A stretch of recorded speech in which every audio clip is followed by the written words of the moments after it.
I've never heard of Gang of Four until now, but apparently Rolling Stone ranked their album Entertainment at number 5 on their list of the 40 greatest punk albums of all time. You guys have been asking for damaged goods, so let's get to it. What's up, guys? Welcome back to Low End University. Entertainment is the debut studio album from English post-punk band Gang of Four, released in 1979, and the track I'm checking out today, Damaged Goods, was the lead single. And the further I read down, the album is chock full of superlatives from Kurt Cobain, Flea, even REM's Michael Stipe, all citing this album to be incredibly influential to them as musicians. So I get the notion this is a pretty important band to check out in the grand scheme of things. So without further ado, let's get to it. Damaged Goods from Gang of Four.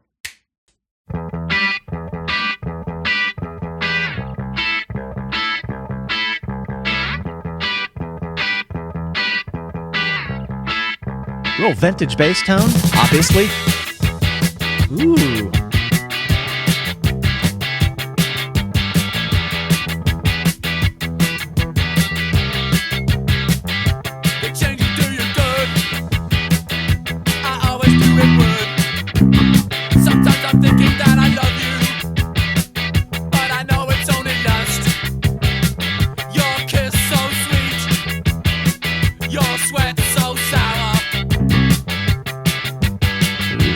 Sexy movement on that bass line. Wow, that scratchy guitar is something else. It's really trebly. And I don't know, that just kind of, I feel like, reading a bit about the context of the subject matter on the record, I feel like just having that really abrasive guitar tone is just thematic to what they might be talking about. I read this, the lyrics for this song was kind of about a sexual political thing or something. I didn't get too far into that, but the music can just be such an aid to the feeling they want you to have as artists when you hear the lyrics. But about the bass, it's got that kind of warm, this was in the 70s, so it screams of a vintage tone. I'm actually going to change my tone here because mine's a little too modern. But I don't know, kind of like a P bass. The treble down a bit, I don't know. Nope, that's bridge. Little more in the ballpark. But it just kind of has this sliding in and out of E minor down to C, with that guitar just kind of weaving in around the jagged pokes of that guitar, the tone and just kind of the accents. So let me keep going. Really funky, a little bit funkier than I thought. Right on. Okay.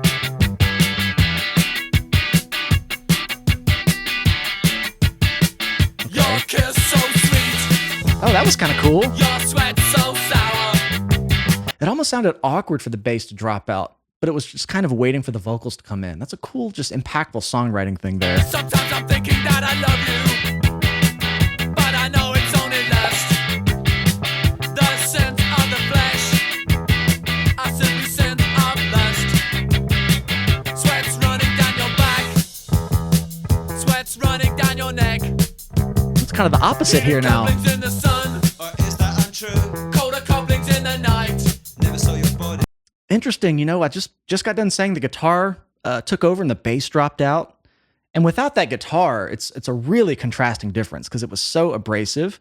I kind of like the way it fits in with that bass tone. I don't know, it's just an interesting mix and production, tone choices there. But the bass line has got this really nimble, really funky kind of approach, doing a lot of passing tones, keeping it kind of, I call it whimsical when bass players use passing tones. It just gives it a little bit of a, I don't know, it sounds kind of playful to me in terms of the note choices, but going from E, 4, flat 5, 5, kind of just up chromatically, walking up to the 5 there. But what I really like is that really kind of on the backbeat, on the backside of the beat, that slide into the octave.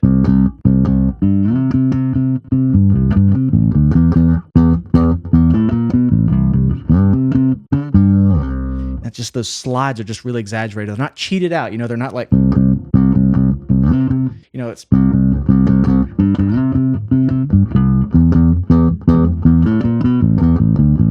very cool. Let's keep it going. Your kiss so sweet, your sweat so sour. Sometimes I'm thinking that I love you, but I know it's only lust. It changes through you good. I always do it word. You know the changes do you good. You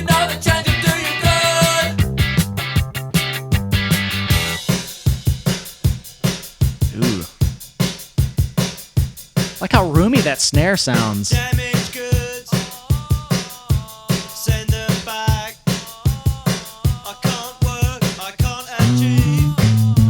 Send me back. Open the till.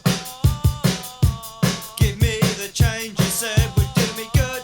Refund the cost. You said you're cheap, but you're too much. Interesting note choice kind of in the vocals there. It almost sounded a little flat. But I don't know. I didn't really have any sort of pitch reference because the vocals were just kind of a cappella. But a cool little background thing, you guys, you know, if you've watched any of my videos, you know when I hear those little background melody figures in the vocals that almost contrast with the main melody, I think it's catchy. It's really effective. It just, you know, it takes this kind of 2D upfront vocal thing, which is the focal point, and then you have this kind of fainter melody figure, kind of, I wouldn't say counterpoint to the main vocal, but just a contrast. It just makes the vocals have this 3D effect, like there's some depth to it now. And it's a cool thing to introduce, especially when all the instruments leave. But it just aids in the spaciousness of this production. I think that snare drum kind of having that room mic sound, kind of Bonham-esque just for the time period. You know, you can just really feel like you're in the room when you hear this. I've got this cranked up pretty loud. I really feel like I'm in the room. There's something about that old production that despite how good a song is or isn't, there's still the element of you feel like you're there. I don't know if it's just, I don't know, there's some magic about production from that era, regardless of the band or style, but it was just kind of a trend. The way the drums were mic'd and produced, the guitar being like really up front with kind of no roominess, kind of dry. It just creates this depth. So when those vocals came in, it just kind of, you know, added to that depth I'm talking about. Let me go back to about here. Yeah, I just feel like I'm in the room almost. Like he sounds like he's right here. Yeah, that's a weird...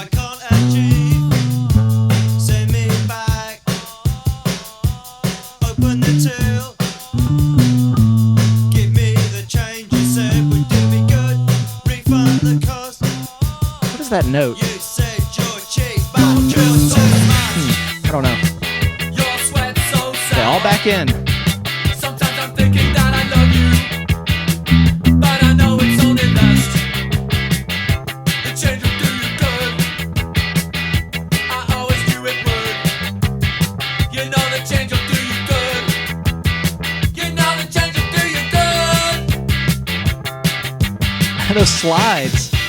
The slides are just so exaggerated. I just like the exact placement just on the rhythmic grid where that slide is placed. And the way he kind of sticks with the upbeats after that slide, just being a little in between the grid, it's just such a good feel thing. That slide kind of on the backside of the beat, and then those upbeats being a little pushed to the back too, it almost gives this feeling like the bass line is just teetering on the edge of falling apart. And then you have these really tight drums and guitars. I don't know, that's just a really cool feel that's kind of created here. So what I mean by that is when he slides,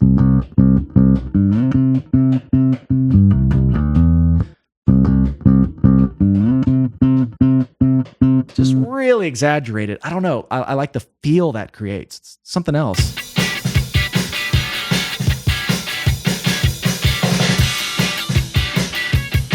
Bass coming in with the vocals again.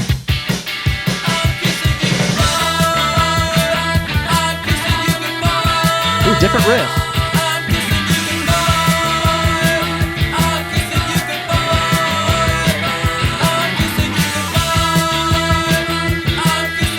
They introduced a lot of layers here for this last 20 seconds. The bass riff kind of changed.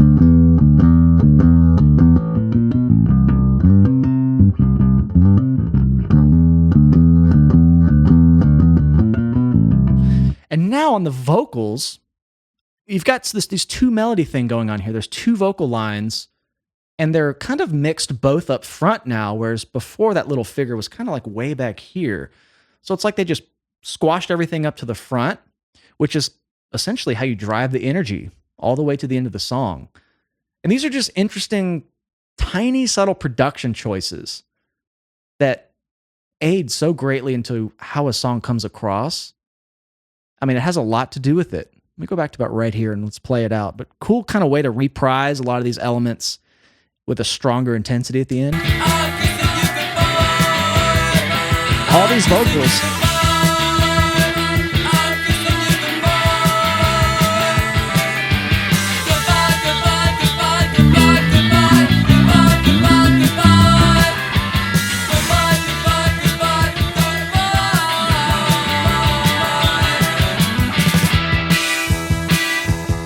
Kind of back to the intro. Ooh.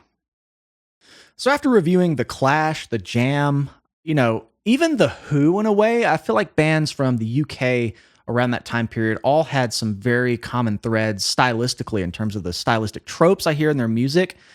The bass part here reminded me a lot of what I heard reviewing The Clash, Lost in the Supermarket.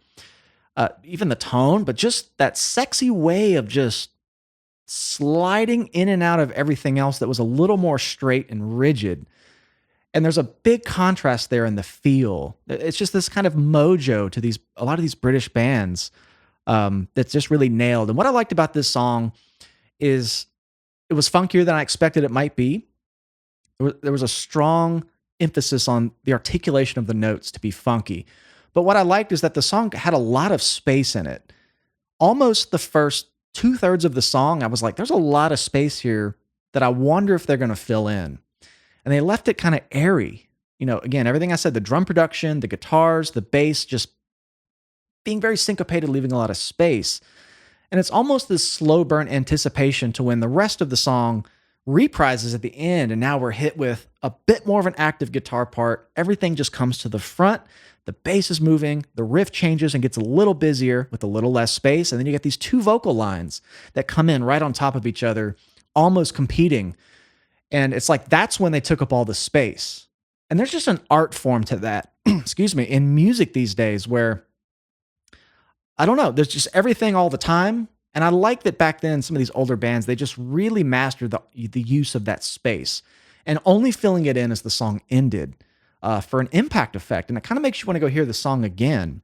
But thanks for recommending this. Gang of Four, Damaged Goods, pretty pivotal album once again. So I'm glad to have this on my radar finally. But thank you guys for hanging out with me. Come find us on Patreon. I do full album reactions over there with a lot of lesson content for bass. And while you're here, please like and subscribe to the channel. It really helps me out. And thank you guys for hanging out with me. Love you all. We'll see you next time.